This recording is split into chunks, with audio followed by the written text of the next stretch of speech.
وعلى آله وأصحابه أجمعين ومن تبعهم بإحسان إلى يوم الدين وبعد.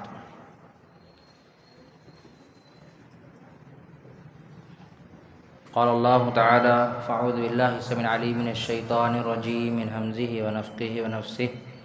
بسم الله الرحمن الرحيم. إن عدة الشهور عند الله 12 شهرا في كتاب الله يوم خلق السماوات والأرض منها 4 حرم ذلك الدين القيم فلا تظلموا فيهن أنفسكم. قابل احترام بزرگان محترم، نوجوان بھائیوں، امت کے ہونہار بچوں، پردہ نشین اسلامی ماں اور بہنوں، جیسا کہ ہم سبھی جانتے ہیں کہ ہم اسلامی سال کے اعتبار سے نئے سال کے مہینے ماہ محرم میں داخل ہو چکے ہیں. اسی مناسبت سے کچھ باتیں آپ کے سامنے گوشے گزار کرنے کی کوشش کروں گا. دعا ہے کہ رب العالمین کہنے والے کو کہنے سے زیادہ سننے والوں کو سننے کی توفیق عطا فرمائے. ماہ محرم کی فضیلت و اہمیت کے بارے میں بتایا گیا کہ جمعہ کے دن خطبہ اسی عنوان پر تھا. نئے سال کی ہمیں پلاننگ کرنی چاہیے اور ماہ محرم کی حرمت کا جو ہمیں پاس رکھنا چاہیے، لحاظ رکھنا چاہیے، وہ ہمیں معلوم کریں گے. اور اس مہینے میں روزے رکھنے کی فضیلت کیا ہے اور عاشوراء کا روزہ کیا ہے، صحابہ کرام رضوان اللہ علیہم اجمعین کے بارے میں اس ماہ محرم میں اہل تشیع اور دوسرے حضرات جو نادان لوگ ہوتے ہیں صحابہ کرام کی شان میں گستاخی کرتے ہیں، جس کے لیے ہمیں کیا کرنا چاہیے. اور اس مہینے میں جو خرافات والی مجالس ہوتے ہیں اس سے ہمیں بچنا چاہیے اور بدعات و خرافات سے ہمیں کلی طور پر، مکمل طور پر بائیکاٹ کرنا چاہیے. برادران اسلام، ماہ محرم فضیلت و مرتبت کی دولت سے بے بہا، معمور و معطر مہینہ ہے. محرم الحرام ان 4 مہینوں میں ہے جن کو پیارے نبی صلی اللہ علیہ وسلم نے حرمت والے مہینے قرار دیا ہے، جن مہینوں میں لڑائی کرنا، قتل و غارت گیری کرنا جائز نہیں ہے. اور اسی بابرکت مہینے سے اسلامی سال کا آغاز ہوتا ہے. یہ وہ مبارک مہینہ ہے جو کئی ایک شرعی فضیلتوں کا حامل ہے. اس میں ہی بہت سارے تاریخی واقعات اس مہینے کے اندر سمے ہوئے ہیں. یہ ایک ایسا مبارک اور بابرکت مہینہ ہے جہاں اس کو اللہ تعالیٰ نے اپنی مبارک کتاب میں جگہ دی ہے. وہیں نبی کریم صلی اللہ علیہ وسلم نے اپنی زبان مبارک سے اس کی عظمت فضیلت بیان فرمائی ہے. چونکہ آج ہم ماہ محرم کی 4 تاریخ میں داخل ہو چکے ہیں. دعا ہے کہ رب العالمین ہمیں اپنا جائزہ لینے اور اس نئے سال میں اچھے کام کرنے کی توفیق عطا فرمائے. پچھلے سال جو ہم نے کوتاہیاں کی ہیں ان کو اللہ رب العالمین ہم سے دور فرمائے. جیسا کہ آیت مبارکہ سے واضح ہے کہ رب العالمین نے فرمایا، اللہ تعالیٰ کے پاس جب سے اللہ تعالیٰ نے دنیا بنائی ہے، اللہ تعالیٰ کے پاس مہینوں کی گنتی 12 ہے. اسی دن سے جب سے اس نے آسمان و زمین کو پیدا کیا، اور ان میں 4 مہینے ہیں جو ادب و محترم ہیں، احترام والے ہیں. اور اللہ تعالیٰ نے فرمایا یہی سیدھا اور درست دین ہے، تم ان مہینوں میں اپنی جانوں پر ظلم نہ کرو. مذکورہ آیت مبارکہ سے معلوم ہوا کہ اللہ کے نزدیک مہینوں کی تعداد 12 ہے، جن میں سے 4 حرمت والے ہیں. اس بات کی وضاحت نبی کریم صلی اللہ علیہ وسلم نے یوں فرمائی: زمانہ اسی رفتار پر آ گیا ہے جس پر اللہ تعالیٰ نے زمین و آسمان کی تخلیق کی تھی. سال 12 مہینوں کا ہے، جن میں سے 4 معزز محترم حرمت والے مہینے ہیں. 3 مہینے ایسے ہیں جو مسلسل آتے ہیں، پے در پہ آتے ہیں، جن میں سے 2 مہینے ہم گزار چکے، ذوالقعدہ اور ذوالحجہ. اور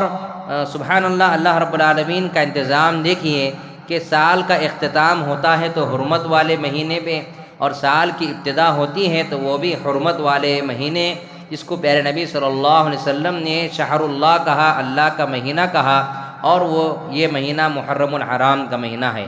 اور مضر قبیلے کا مہینہ جسے رجب کہا جاتا ہے، جو جمادی الاخر اور شعبان کے درمیان میں آتا ہے، اسے صحیح بخاری صحیح مسلم نے روایت کیا ہے. شریعت اسلامیہ میں محرم الحرام کی اہمیت کئی پہلوؤں سے ہم لوگوں نے معلوم کی ہے۔ اب نئے سال کی ہمیں کیا کرنا چاہیے، ماہ محرم میں کیا کام کرنا چاہیے، اس کے بارے میں کچھ باتیں آپ کے سامنے گوشہ گزار کرنے کی کوشش کروں گا مقرر طور پر۔ جس طرح مختلف ادارے، کمپنیاں، یونیورسٹی، انجمنیں سال کے اختتام پر اپنا حساب کرتی ہیں اور حساب میں کمی کوتاہی وغیرہ کی صورت میں نئے سال کے لیے ایک ایجنڈا، ایک لاہ عمل تیار کرتی ہے اور ہدف مقرر کرتی ہے کہ اس سال ہمیں یہاں پر پہنچنا ہے، ہمیں یہ نقصان پہنچا ہے، ہمیں اتنا پرافٹ ہوا ہے، اتنا ہونا چاہیے تھا، تو اس سال ہمارا جو ایم ہے، ہمارا گول ہے، اس سال کیا ہے، اس کو کمپلیٹ کرنا ہے اور اسی کے مطابق پھر وہ کوششیں کرتی ہیں۔ اسی طرح میرے بھائیوں، ہمیں بھی اپنے نئے اسلامی نئے سال کے لیے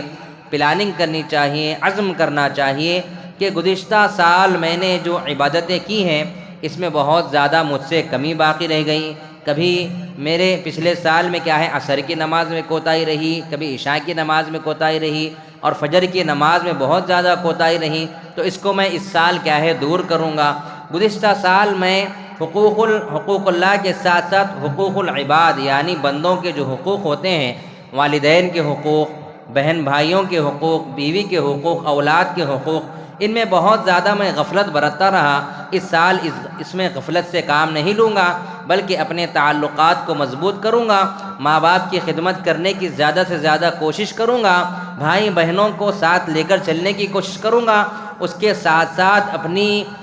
زوجہ یعنی اپنی بیوی اور اپنے بچوں کا بھی کیا ہے بھرپور طریقے سے خیال کروں گا، اس میں غفلت نہیں برتوں گا۔ گزشتہ سال میں اخلاق کی دھجیاں بہت اڑاتا رہا، اس سال میں اپنا خیال رکھوں گا، اپنے اخلاق کو سنواروں گا اور اس کے مطابق زندگی گزارنے کی کوشش کروں گا۔ پچھلے سال میں نے اپنے نفس کو اپنا تابع بنا کر رکھا تھا، مگر اس سال میں اپنی خواہشات کو کیا ہے، خواہشات کی پیروی نہیں کروں گا۔ الغرض ہمیں گزشتہ برس کا محاسبہ کر کے آئندہ سال کے لیے بہتر سے بہتر پلاننگ کرنی چاہیے، کیونکہ سال جس طرح گزرتے چلے جا رہے ہیں، ہم اسی قدر موت سے بالکل قریب سے قریب ہوتے چلے جا رہے ہیں۔ جس طرح ہم دیکھ رہے ہیں کہ شب و روز کس طرح تیزی کے ساتھ پیارے نبی صلی اللہ علیہ وسلم کی اس حدیث مبارکہ کی طرح کہ اللہ کے رسول صلی اللہ علیہ وسلم نے فرمایا کہ ایک زمانہ آئے گا کہ مہینے سال کیا ہے مہینوں کی طرح، مہینے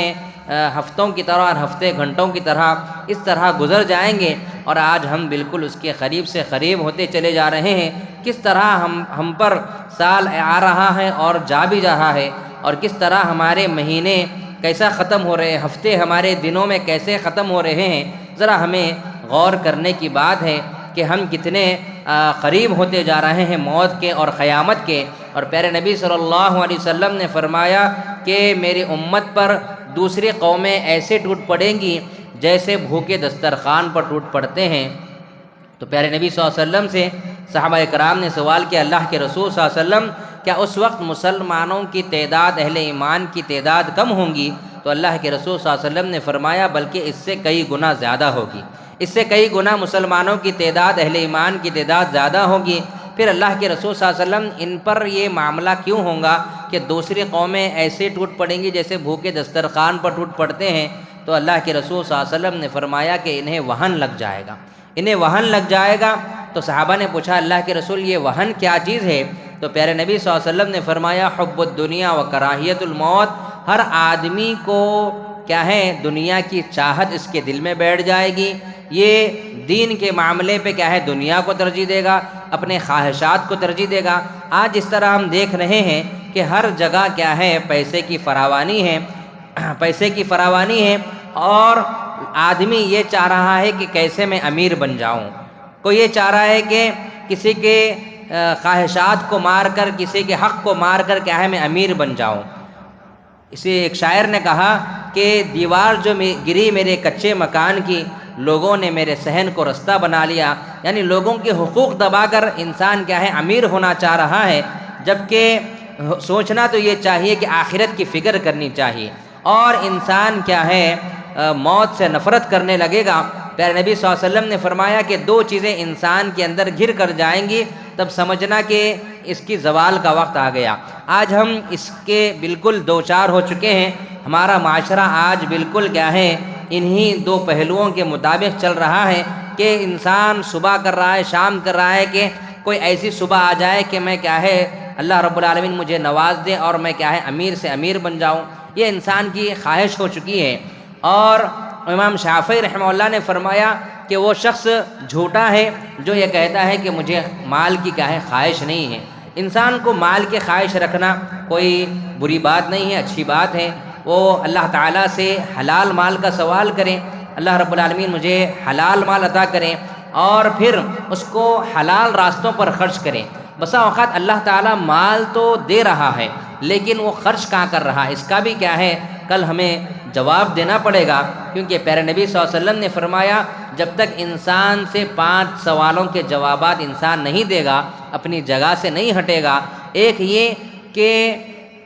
جوانی کن کاموں میں تنہیں خرچ کی، جوانی کن کاموں میں تنہیں گزار دی۔ ہم جواب دیں گے کہ ہم راتوں میں موبائل دیکھ کر یا چبوتروں پہ بیٹھ کر یا پھر بیکار کی گپے مار کر یا پھر سحر و تفریح وغیرہ وغیرہ ہم کیا جواب دیں گے، بلکہ ہمیں سوچنا چاہیے کہ کس طرح ہمیں شب و روز گزارنا ہے اور پھر اللہ تعالیٰ کے پاس اس دی ہوئی جوانی کے مطابق جواب دینا ہے۔ اور دوسرا سوال یہ ہوگا کہ مال تو نے کہاں سے کمایا، اور کمایا تو کمایا لیکن خرچ کہاں کیا، اس کے بارے میں بھی سوال ہوگا۔ لہٰذا صحابہ کرام اس سے بہت ڈرتے تھے۔ عبد الرحمن بن عوف رضی اللہ تعالی عنہ جو عشر مبشرہ میں داخل ہے، جن کو جنت کی بشارت دنیا میں دی گئی، پیارے نبی صلی اللہ علیہ وسلم جن کے بارے میں آنسو بہاتے ہیں، کہتے ہیں اے عبد الرحمن، میں دیکھ رہا ہوں کہ تم جنت میں دیر سے آ رہے ہو، تم جنت میں دیر سے داخل ہو رہے ہو۔ عبد الرحمن بن عوف رضی اللہ عنہ نے سوال کیا اللہ کے رسول صلی اللہ علیہ وسلم کیا ماجرا ہے کہ میں جنت میں دیر سے کیوں آؤں؟ کہ اللہ کے رسول صلی اللہ علیہ وسلم نے فرمایا کہ تمہارے پاس جو مال ہے اس کا تمہیں حساب دینا ہوگا۔ ایک روایت میں آتا ہے کہ ام المومنین ماں عائشہ رضی اللہ عنہا نے جب عبد الرحمن بن عوف رضی اللہ تعالیٰ عنہ کے 1000 اونٹ مدینہ میں آئے، وہ بھی سامان سے لدے ہوئے، ایسے لدے ہوئے کہ اونٹوں کی کمریں جھکی ہوئی تھی، 100 اونٹ بلکہ 1000 اونٹ ان کے آئے تھے، اور ام المومنین ماں عائشہ رضی اللہ عنہا نے ان سے کہا کہ پیارے نبی صلی اللہ علیہ وسلم سے میں نے سنا ہے کہ عبد الرحمن بن عوف اپنی سرین کے بل گھسیٹتے ہوئے کیا ہے جنت میں داخل ہوں گے۔ تو سوال کیا گیا کہ کیوں داخل ہوں گے؟ کیونکہ انہیں مال کا حساب دینا ہوگا۔ یہ سننا تھا کہ عبد الرحمن بن عوف رضی اللہ تعالیٰ عنہ نے سارا مال مدینہ کے لوگوں میں کیا ہے تقسیم کر دیا۔ سبحان اللہ، یہ صحابہ کرام کا جذبہ تھا۔ لیکن ہمارا جذبہ کیا ہے کہ بہنوں کے حقوق دبا کر، بھائیوں کے حقوق دبا کر کیا ہے انسان یہ چاہ رہا ہے کہ میں جلد سے جلد کیا ہے امیر بن جاؤں۔ کوئی بری بات نہیں ہے امیر ہونا، مال جمع کرنا، لیکن اس کے ساتھ ساتھ اس کا خیال بھی رکھنا چاہیے اور حلال مال کی ہمیں کیا ہے خواہش کرنا چاہیے، کیونکہ پہلے بھی صلی اللہ علیہ وسلم نے فرمایا کہ جو انسان حرام کا لقمہ کھاتا ہے تو پھر اس کی دعا قبول نہیں ہوتی۔ حرمت والے مہینوں کی حرمت کا خیال رکھنا، ویسے تو جنگ و جدال کرنا، بحث و تکرار کرنا، قتل و غارت گیری کرنا، فتنے کی بات کرنا، امن کو کیا ہے بد امنی میں بدلنا، تاہم یہ سارے کام ناجائز ہیں۔ یہ ہر ہفتہ ہر دن میں بھی ناجائز ہے، بالخصوص ان 4 مہینوں میں یہ بالکل کلی طور پر ناجائز ہے، اس سے بچنا چاہیے۔ اس کا تاکیدی حکم دیا گیا ہے۔ پھر اللہ رب العالمین نے فرمایا فَلَا تَظْلِمُوا فِيهِنَّ أَنفُسَكُمْ، تم ان مہینوں میں اپنی جانوں پر ظلم نہ کرو۔ اور ایک مقام پہ فرمایا وَلَكِنْ كَانُوا أَنفُسَهُمْ يَظْلِمُونَ، اللہ تعالیٰ نے ان پر ظلم نہیں کیا بلکہ یہ خود اپنے آپ پر اپنی جانوں پر ظلم کیے۔ اور یہاں پر اللہ تعالیٰ نے حکم دیا ہے کہ تم ان مہینوں میں خاص طور پر اپنی جانوں پر ظلم نہ کرو۔ سامعین محترم، قرآن مجید کا ہمیں گہرائی سے مطالعہ کرنا چاہیے۔ قرآن مجید کو کیا ہے روزانہ کا یہ معمول بنا لے کہ اس سال ماہ محرم میں یا اس سال سے میں کیا ہے قرآن مجید کی روزانہ پابندی کے ساتھ تلاوت کروں گا۔ ہمارے بچپن میں ہم دیکھا کرتے تھے کہ بزرگ جو لوگ ہوتے تھے گھروں میں، جو والدین ہوتے تھے، خود بھی قرآن کی تلاوت کرتے تھے اور اپنے بچوں کو کیا ہے مسجد بھیجتے تھے۔ صبح کے مکتب جو مساجد میں قائم ہوتے تھے، اس کے بعد پھر کیا ہے بچے اپنے اسکولوں کو جاتے تھے، ان کی صبح جو ہوتی تھی تو قرآن سے ہوتی تھی۔ لیکن آج بالکل بھی کیا ہے اس طرح کا ماحول نہیں ہے۔ ایک آدھ جگہ خال جگہ دیکھنے میں آتا ہے، وہاں پر بھی کیا ہے 8 سے 10 بچے اگر جمع ہو گئے صبح کے وقت پڑھنے تو بہت بڑی بات ہے، بہت کمال کی بات ہے۔ لیکن پہلے ماحول یہ تھا کہ رات میں جلدی سو جایا کرتے تھے، جیسا کہ اللہ تعالیٰ کا حکم ہے۔ تو ہم اس سال یہ پلاننگ کریں کہ ہم جلد سے جلد سوئیں گے، تاکہ ہم کیا ہے فجر کی نماز جماعت کے ساتھ پڑھ سکیں اور اللہ تعالیٰ کی اپنے آپ کو کیا ہے اپنے اللہ تعالیٰ کی حفاظت میں لے سکیں۔ کیونکہ پیارے نبی صلی اللہ علیہ وسلم نے فرمایا جو انسان فجر کی نماز ادا کرتا ہے تو اللہ تعالیٰ اس کو اپنی حفظ و امان میں لے لیتا ہے۔ لہٰذا اس کا ہم کیا ہے اس بات کی کوشش کریں گے کہ فجر کی نماز ہم سے کیا ہے رائگاں نہ ہو۔ جیسا کہ بے شمار واقعات ہیں، خود ہمارے شہر کی بات ہے جو مکہ مسجد کے بارے میں مشہور ہے کہ جب وہ بادشاہ اس کا پتھر رکھ رہا تھا مسجد سنگ بنیاد، تو اس نے یہ بات بتائی کہ تم میں سے کوئی ہے جس نے جوانی کی عمر سے اب تک کیا ہے فجر کی نماز یا تہجد کی نماز جس کی ناغہ نہ ہوئی ہو۔ سارے لوگ پیچھے ہٹ گئے، بڑے بڑے علماء تھے، سب لوگ تھے پیچھے ہٹ گئے، لیکن اس نے کہا کہ میں اللہ کو گواہ رکھ کے کہتا ہوں کہ میں نے جب سے ہوش سنبھالا ہے اس کے اب تک میں نے یا تہجد کی نماز یا فجر کی نماز میں نے اب تک کیا ہے ناغہ نہیں کیا، اس میرے سے کیا ہے وہ خضا نہیں ہوئی۔ خضا کا لفظ سمجھتے ہیں نا، خضا نہیں ہوئی یعنی میری چھوٹی نہیں ہے۔ اس کے بعد اس نے کیا ہے سنگ بنیاد رکھا۔ لہٰذا ایسے لوگ، ایسے بادشاہ، ایسے لوگ کیا ہے زمانے میں پائے جاتے تھے۔ اسی لیے علامہ اقبال نے کہا وہ معزز تھے زمانے میں مسلمان ہو کر اور تم خار ہوئے تاریک قراں ہو کر۔ اور ایک جگہ فرمایا علامہ اقبال نے کہا تمہیں اپنے آبا سے کوئی نسبت ہو نہیں سکتی کہ وہ ثابت وہ کردار تو کیا ہے ثابت، یعنی وہ کردار کے غازی تھے، گفتار کے غازی نہیں تھے، وہ بات کہتے نہیں تھے کرتے تھے۔ اور ہمارا معاملہ یہ ہے کہ ہم بہت سے باتیں کہتے ہیں، سناتے ہیں، سنتے ہیں، لیکن عمل سے کیا ہے بالکل ہم عاری ہیں۔ تو اللہ رب العالمین سے دعا کرتے ہیں کہ اللہ رب العالمین ہمیں عمل کی توفیق عطا فرمائے، قرآن مجید کو پابندی کے ساتھ تلاوت کرنے، اس کو سمجھنے اور اس پر عمل کرنے کی ہمیں توفیق عطا فرمائے۔ رب العالمین ہمیں اپنی جانوں پر ظلم کرنے والا نہ بنائے، بلکہ ہمیں اپنی ذالوں پر رحم کرنے والا بنائے۔ اس کے ساتھ ساتھ ماہ محرم کی حرمت کی پامالی کی ایک صورت تو یہ ہے کہ حسین رضی اللہ عنہ کے واقعے شہادت پر جو شیعہ طبقہ ہے اور جو ہمارے نام نہاد اہل سنت والے جو اپنے آپ کو اہل سنت کہتے ہیں، ابھی میں یہاں داخل ہو رہا تھا کہ گلی کے کارنر پر ایک پورا قافلہ نکل رہا ہے۔ ایک صاحب جن کے چہرے پر نہ داڑھی ہے اور نہ چہرے سے وہ مسلمان کا ان کا حلیہ ہے، بلکہ اٹھائے ہوئے ہیں، علم اٹھائے ہوئے ہیں، جھنڈا اٹھائے ہوئے ہیں اور لوگوں کے سروں پر کیا ہے ٹوکریاں ہیں۔ یہ سب کیا ہے ایک تو علم سے ناواقف اور جاہلیت ان کے دلوں میں رچی بسی ہوئی ہے۔ جیسا کہ انہوں نے جب ان سے سوال کریں گے، جیسا کہ ابراہیم علیہ السلام نے سوال کیا کہ تم یہ کیوں کرتے ہو، تو لوگوں نے کہا کہ ہم نے اپنے باپ دادا کو اس طرح کرتے پایا۔ اگر ہم ان سے سوال کریں کہ بھائی یہ کام کیوں کرتے ہو، اس کے بارے میں بتاؤ، اس کی تاریخ بتاؤ، تو وہ تاریخ بتا نہیں سکیں، کیونکہ جیسا کہ کہا جاتا ہے نا اگر ان کا پیٹ چیریں گے تو ان کے پیٹ میں الف بھی نہیں نکلے گا۔ لیکن یہ بڑے دین کے کام بڑے خلوص کے ساتھ، جذبے کے ساتھ، پانی غسل وغیرہ نہا کر کے، خوشبو لگا کر کے نکلیں گے۔ مغرب کی اذان ہو رہی ہیں، نماز سے افضل انہوں نے اس علم کو اٹھانا سمجھ لیا ہے۔ لہٰذا اور بہت سارے لوگ ہمارے جو اپنے آپ کو مسلمان کہتے ہیں اہل سنت، جو شیعوں سے کیا ہے بالکل انہیں لگاؤ ہو چکا ہے، اپنے جسم کو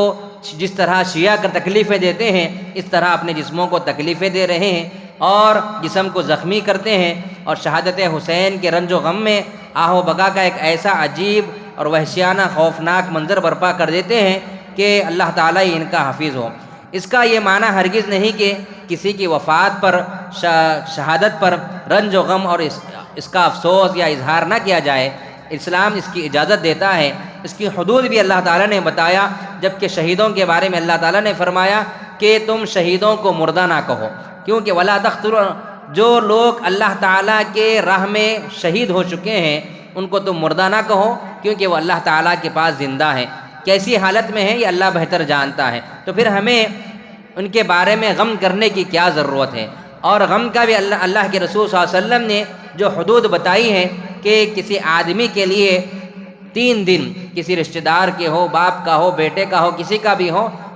آدمیوں کے لیے اور دوسرے خواتین کے لیے 3 دن سے زیادہ کا اللہ کے رسول صلی اللہ علیہ وسلم نے منع کیا کہ 3 دن سے زیادہ غم نہیں کیا جا سکتا۔ لیکن عورت کے لیے اللہ کے رسول صلی اللہ علیہ وسلم نے بتایا کہ 4 مہینے 10 دن اس کے کیا ہیں، عدت کے دن ہیں۔ ان عدت کے ایام میں نہ وہ خوشی منائے گی، نہ کیا ہے اچھا لباس پہنے گی، بلکہ وہ اپنے شوہر کے غم میں رہے گی، سادگی کے ساتھ گزارے گی، اور زیادہ سے زیادہ اللہ تعالیٰ کی عبادت کرے گی اور اپنے شوہر کی مغفرت کے لیے دعا کرے گی۔ لیکن معاملہ بالکل برعکس ہو چکا ہے، مہینہ نہیں گزر رہا، اس کے گھر میں شادی بیاہ کی محفلیں جم رہی ہیں اور اس کو شریک کیا جا رہا ہے۔ یہ نعوذ باللہ من ذالک، اس سے بچنا چاہیے۔ جن لوگوں کے پاس علم نہیں ہوتا وہ لوگ اسی طرح کے کام کر رہے ہیں۔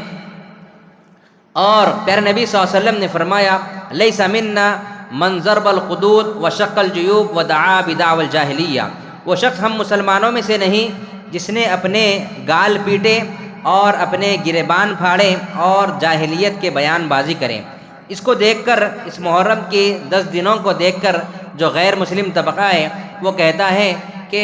جس طرح ہم کیا ہے گنیش بٹھاتے ہیں 10 دن تک، اسی طرح تمہارے لوگ بھی کیا ہے 10 دن تک اس کو علم کو بٹھا رہے ہیں، 10ویں دن اٹھا رہے ہیں۔ جس طرح ہم کیا ہے ایک چکر لگاتے ہیں، تمہارے لوگ بھی چکر لگا رہے ہیں۔ یعنی وہ لوگ اس کو دین سے، بلکہ تمہارے دین میں بھی کیا ہے جس طرح ہم کر رہے ہیں تم بھی کر رہے ہیں، اس طرح ہم کیا ہے گنیش اٹھا رہے ہیں، پھینک رہے ہیں لے جا کے، تمہارے لوگ بھی وہی کام کر رہے ہیں۔ کوئی 3-4 دن میں اٹھا رہا، کوئی 5 دن میں اٹھا رہا، یعنی 10 دن پورے تمہارے پاس کیا ہے علم اٹھایا جا رہا ہے، اسی طرح ہمارے پاس بھی گنیش اٹھایا جا رہا ہے۔ یہ غیر مسلموں کا کیا ہے ہمارے نام نہاد مسلمانوں کے اوپر تاثر دے رہے ہیں، لہٰذا اس سے بچنا چاہیے اور ان تک یہ بات پہنچانی چاہیے کہ ماہ محرم کی حرمت کی پامالی کی ایک صورت یہ ہے کہ مسلمانوں کے مختلف گروپ آپس میں نہ صرف یہ کہ دست و گریباں ہو جاتے ہیں، بلکہ قتل و غارت گری تک نوبت آ جاتی ہے، بلکہ یہ نام نہاد مسلمان کیا ہے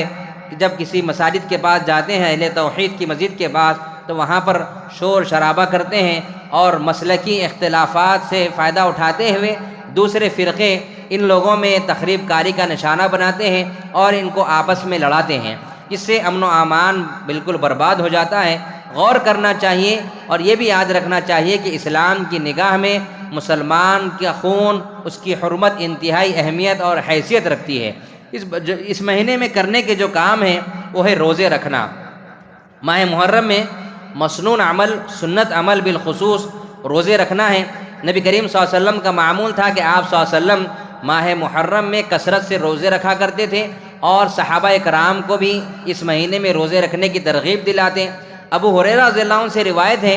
نبی کریم صلی اللہ علیہ وسلم نے فرمایا افضل الصیام بعد رمضان شہر اللہ المحرم، ماہ رمضان کے بعد اللہ تعالیٰ کے پاس افضل ترین روزے اللہ کے مہینے محرم کے روزے ہیں۔ یعنی 2 روزے نہیں ہیں، عاشورہ کا روزہ اور اس کے ساتھ کا روزہ نہیں، بلکہ نفل روزے اللہ کے رسول صلی اللہ علیہ وسلم نے اس مہینے میں کثرت سے رہنے کا حکم دیا ہے۔ صحیح مسلم کی روایت، دوسری روایت میں نبی کریم صلی اللہ علیہ وسلم سے سوال کیا گیا ای الصلاۃ افضل بعد المکتوبہ و ای الصیام افضل بعد شہر رمضان، فرض نمازوں کے بعد کون سی نماز اللہ تعالیٰ کے پاس سب سے افضل ہے، اور رمضان المبارک کے روزوں کے بعد اللہ کے رسول صلی اللہ علیہ وسلم اللہ تعالیٰ کے پاس افضل روزے کون سے ہیں؟ تو پیارے نبی صلی اللہ علیہ وسلم نے جواب دیا افضل الصلاۃ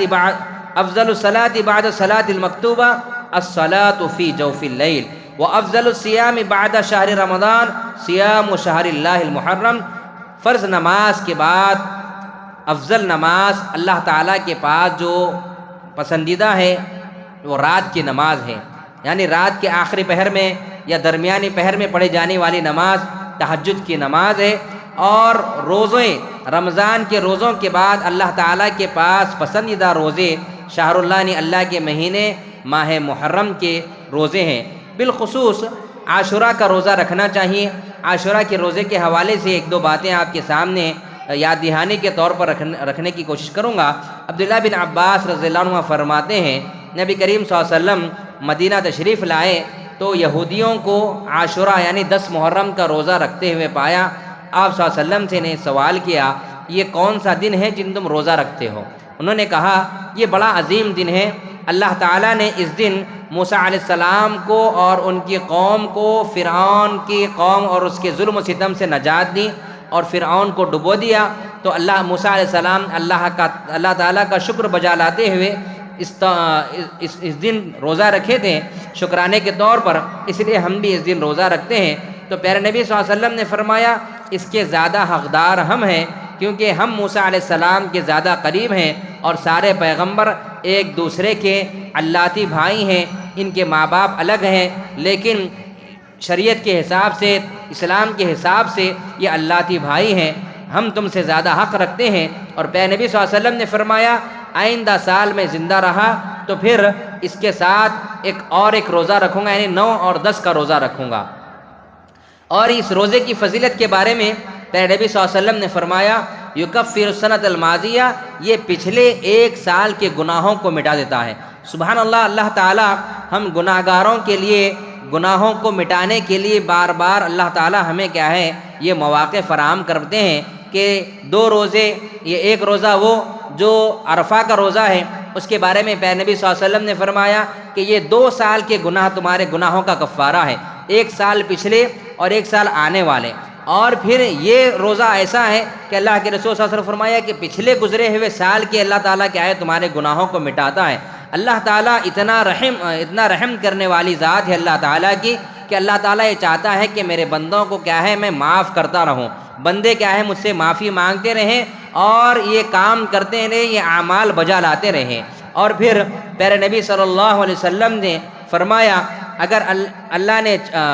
یعنی فرمایا کہ اللہ کے رسول صلی اللہ علیہ وسلم اس دن یہود و نصارہ بڑی تعظیم کرتے ہیں، تو آپ صلی اللہ علیہ وسلم نے فرمایا اگلا سال میں زندہ رہا تو 9 تاریخ کا بھی روزہ رکھوں گا۔ تو اگلا سال یعنی محرم آنے سے پہلے اللہ کے رسول صلی اللہ علیہ وسلم اس دنیا سے رخصت ہو گئے، کیونکہ اب اس بارے میں بہت سارے علماء اہل علم اختلاف کرتے ہیں، چونکہ اب نبی کریم صلی اللہ علیہ وسلم تو زندہ نہیں، لیکن مزید 1 سال زندہ رہتے تو مسئلہ بالکل واضح ہو جاتا، مگر آپ موجود نہیں رہے۔ اب اس مسئلے کو حل کرنے کے لیے ہمیں دیکھنا پڑے گا کہ اس روایت کے راوی کون ہیں۔ دیکھنے سے معلوم ہوا کہ عاشوراء کے بارے میں نبی کریم صلی اللہ علیہ وسلم سے روایت کرنے والے راوی عبداللہ بن عباس رضی اللہ تعالیٰ عنہ ہیں۔ اب ابن عباس رضی اللہ عنہ کا وضاحتی قول بھی سماعت فرما لیجئے۔ انہوں نے فرمایا صوموا التاسع والعاشر وخالفوا الیہود، 9 اور 10 2 دنوں کا روزہ رکھو اور یہود کی مخالفت کرو۔ یعنی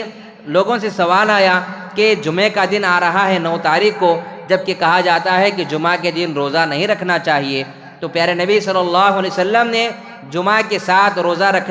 کے دن روزہ رکھنے منع فرمایا، لیکن ایسے روزے اللہ کے رسول صلی اللہ علیہ وسلم رکھا کرتے تھے۔ اور اگر بالفرض آدمی عام دنوں میں بھی جمعہ کے دن روزہ رکھنا چاہتا ہے تو اس کو 2 روزے رکھنا پڑیں گے، جمعرات کے ساتھ جمعہ ملانا پڑے گا یا جمعہ کے ساتھ پھر ہفتہ ملانا پڑے گا۔ ایک اکیلا جمعے کا روزہ، ایک اکیلا ہفتے کا روزہ نہیں رکھ سکتے عام دنوں میں، لیکن ایسے روزے جو سنت سے ثابت ہیں یہ کسی بھی دن آ جائے ہمیں رکھنا چاہیے، اس میں کیا ہے اختلاف نہیں کرنا چاہیے۔ حافظ ابن حجر رحمہ اللہ فرماتے ہیں، جو صحیح بخاری کے شرح کرنے والے ہیں، بعض اہل علم کے بقول صحیح مسلم میں مروی اس حدیث نبوی کے اگر آئندہ سال زندہ رہا تو 9 تاریخ کا روزہ رکھوں گا، اس کے 2 مفہوم بیان کرتے ہیں۔ ایک تو یہ کہ آپ صلی اللہ علیہ وسلم کی مراد یہ تھی کہ یوم عاشوراء کے لیے 10 کے بجائے 9 کا روزہ مقرر کر دیا جائے۔ دوسرا یہ کہ آپ صلی اللہ علیہ وسلم 10 کے ساتھ 9 کا روزہ مقرر فرمانا چاہتے تھے۔ اب اگر آپ صلی اللہ علیہ وسلم کے بعد اگلے محرم تک زندہ رہتے تو آپ صلی اللہ علیہ وسلم کے عمل سے مذکورہ دونوں صورتیں حل ہو جاتی، مگر آپ صلی اللہ علیہ وسلم کسی صورت کو متعین کرنے سے پہلے وفات پا گئے تھے، اس لیے یہی تقاضا ہے کہ 9 اور 10 2 روزے رکھ لیے جائیں، کیونکہ اللہ کے رسول صلی اللہ علیہ وسلم نے یہودیوں کی مخالفت کرنے کے بارے میں فرمایا ہے۔ اور اس مہینے میں صحابہ کرام رضوان اللہ علیہ مجمعین کی نفوس قدسیہ عالیہ کی دھجیاں اڑائی جاتی ہیں، ان کی عزتوں پر حملے کیے جاتے ہیں۔ صحابہ کرام وہ نفوس قدسیہ ہیں جنہوں نے پیارے نبی صلی اللہ علیہ وسلم سے ڈائریکٹ علم حاصل کیا، ڈائریکٹ دین سیکھا، تربیت حاصل کی، اور آپ صلی اللہ علیہ وسلم کی صحبت میں رہے اور آپ صلی اللہ علیہ وسلم سے پڑھتے رہے۔ انہوں نے آپ صلی اللہ علیہ وسلم کی خاطر، اسلام کی خاطر، اللہ کی خاطر اپنے بیوی بچوں کو قربان کر دیا، اپنی آسائش و آلائش کو قربان کر دیا، اور طرح طرح کے ظلم سہتے رہے اور ظلم و ستم سہتے رہے۔ ان لوگوں پر طرح طرح کے ظلم کے پہاڑ توڑے گئے۔ آپ صلی اللہ علیہ وسلم کی اطاعت میں ہر قسم کی قربانی دینے کے لیے تیار ہو جاتے ہیں۔ اللہ تعالیٰ نے ان کے بارے میں فرمایا رضی اللہ عنہم ورضوا عنہ، اللہ ان سے راضی، وہ اللہ سے راضی۔ ایسے لوگوں کے بارے میں نعوذ باللہ، ایسے خبیث لوگ جو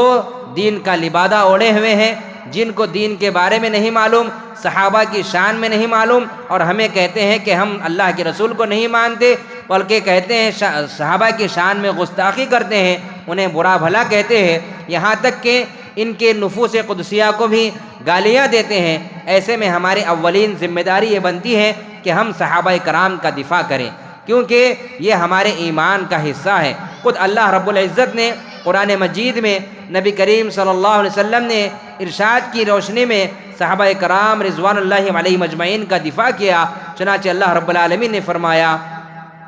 وَإِذَا قِيلَ لَهُمْ آمِنُوا كَمَا آمَنَ النَّاسُ قَالُوا وَنُؤْمِنُ كَمَا آمَنَ السُّفَهَاءُ أَلَا إِنَّهُمْ هُمُ السُّفَهَاءُ وَلَكِنْ لَا يَعْلَمُونَ، جب ان منافقین سے کہا جاتا کہ ایمان لاؤ، جس طرح لوگ یعنی صحابہ کرام ایمان لائے تو کہتے ہیں کہ ہم ایمان لائے جیسا ایمان یہ بے وقوف لوگ لائے ہیں، سن لو بے شک وہ خود ہی بے وقوف ہیں لیکن وہ نہیں جانتے۔ اس آیت مبارکہ سے معلوم ہوا منافقین جو صحابہ کرام کو بے وقوف کہتے تھے، کسی اور نے نہیں بلکہ خود اللہ رب العزت نے ان کا دفاع کرتے ہوئے فرمایا کہ بے وقوف وہ نہیں بلکہ تم لوگ بے وقوف ہو۔ اسی طرح پیارے نبی صلی اللہ علیہ وسلم کا ارشاد ہے من سب اصحابی فعلیہ لعنت اللہ والملائکۃ والناس اجمعین، جس نے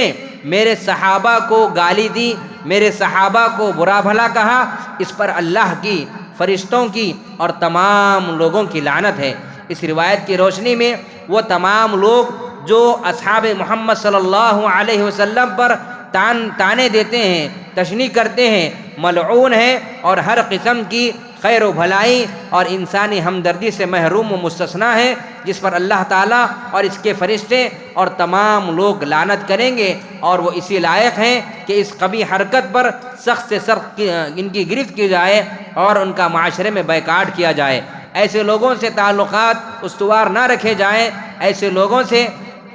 بالکل کلی طور پر ان سے کیا ہے سختی کے ساتھ معاملہ کیا جائے اور کسی قسم کی ان کے ساتھ نرمی نہ برتی جائے۔ سادات صحابہ کرام کی سیرت کا ہمیں مطالعہ کرنا چاہیے۔ ہم دفاع اسی صورت میں صحابہ کرام کا کر سکتے ہیں جس صورت میں ہمیں صحابہ کرام کے بارے میں معلومات حاصل ہوں، ان کے بارے میں، ان کی زندگیوں کے بارے میں، ان کے شب و روز کے بارے میں، وہ کس طرح اسلام لائے اور اسلام لانے کے ساتھ ساتھ کس طرح کی انہوں نے قربانی پیش کی،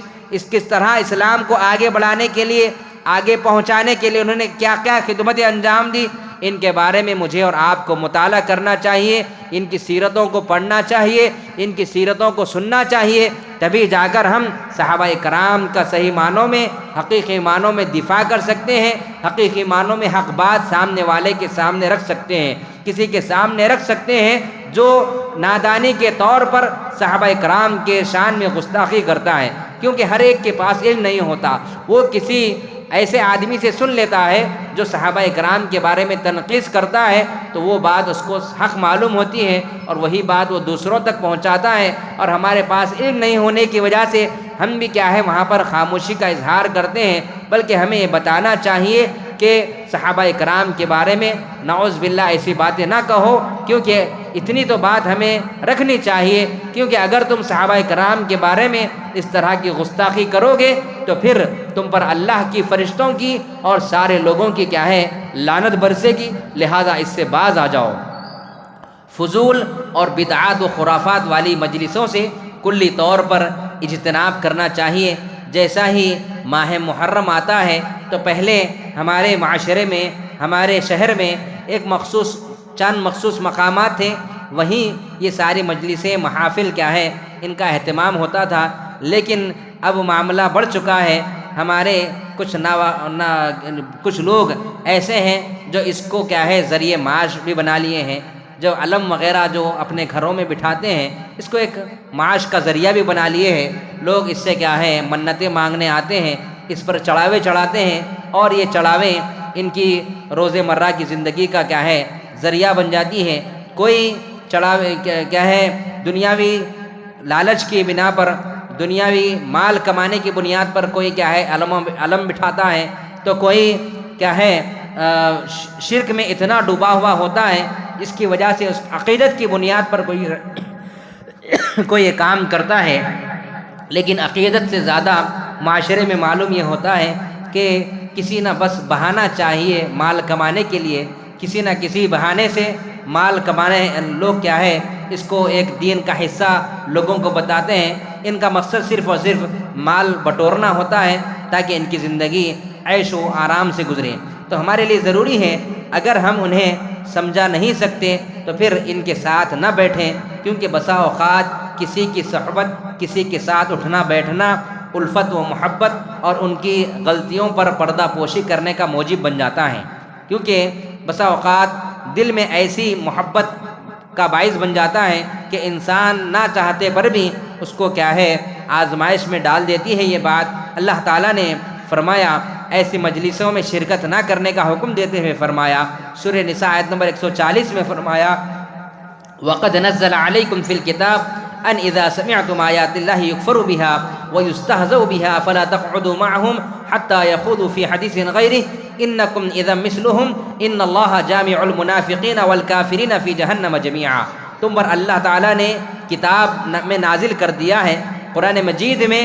نازل کر دیا ہے کہ جب تم سنو کہ اللہ کی آیات کے ساتھ کفر کیا جا رہا ہے، اللہ تعالیٰ کی آیات کا انکار کیا جا رہا ہے، ان کا مذاق اڑایا جا رہا ہے، اللہ کے رسول کا مذاق اڑایا جا رہا ہے، صحابہ کرام کا مذاق اڑایا جا رہا ہے، تو ایسے لوگوں کے پاس مت بیٹھو یہاں تک کہ وہ کسی اور گفتگو میں مہو نہ ہو جائے، وگرنہ پھر تم بھی انہی لوگوں میں داخل ہو جاؤ گے۔ بے شک اللہ تعالیٰ سب منافقین اور کافروں کو جہنم میں ایک جگہ اکٹھا کرنے والا ہے۔ امام طبری رحمہ اللہ اس آیت کی تفسیر میں لکھتے ہیں، اس آیت میں واضح طور پر بدعتی فاسق لوگ، ہمہ قسم کے اہل باطل لوگ جنہوں نے اس کو ذریعہ معاش بنا لیا اور اہل باطل کے ساتھ بیٹھک کی ممانعت ہے، جبکہ وہ اپنے باطل کا تذکرہ کر رہے ہوں تو ان کے ساتھ بیٹھنے سے تمہیں منع کیا گیا ہے، اس سے بچنا چاہیے۔ اس مہینے میں بدعات و رسومات اور ان سے بچاؤ کرنا چاہیے۔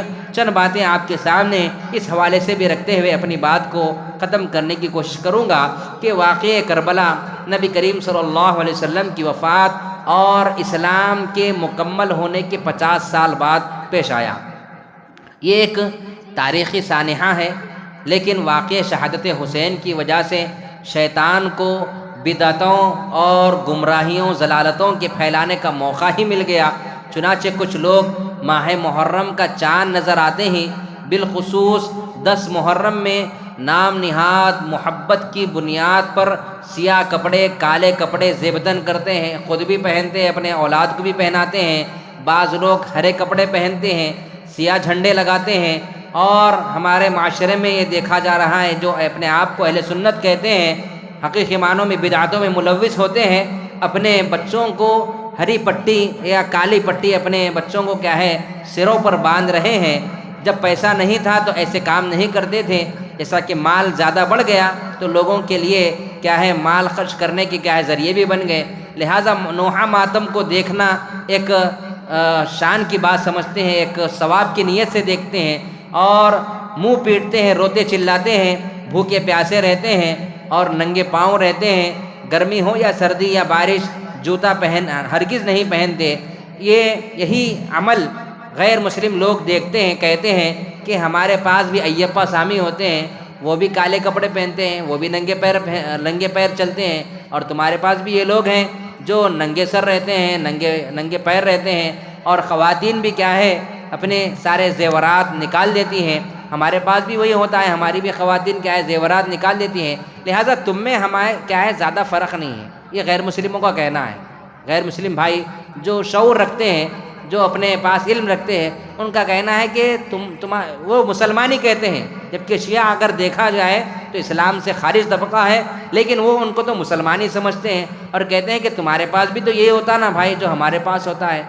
اگر ان کو ہم سمجھانے جائیں گے تو کہیں گے کہ تمہارے پاس بھی یہی ہوتا ہے جو ہمارے لوگ بھی کرتے ہیں وہ تمہارے لوگ بھی کرتے ہیں، ہمارے اور تم میں کیا ہے فرق نہیں ہے، لہٰذا تمہارا اللہ دکھتا نہیں ہے، ہم کیا ہے پتھروں کو معبود بنا کر پوجتے ہیں، لہٰذا اگر یہ اس کو دیکھیں گے یہ جھنڈوں پہ جو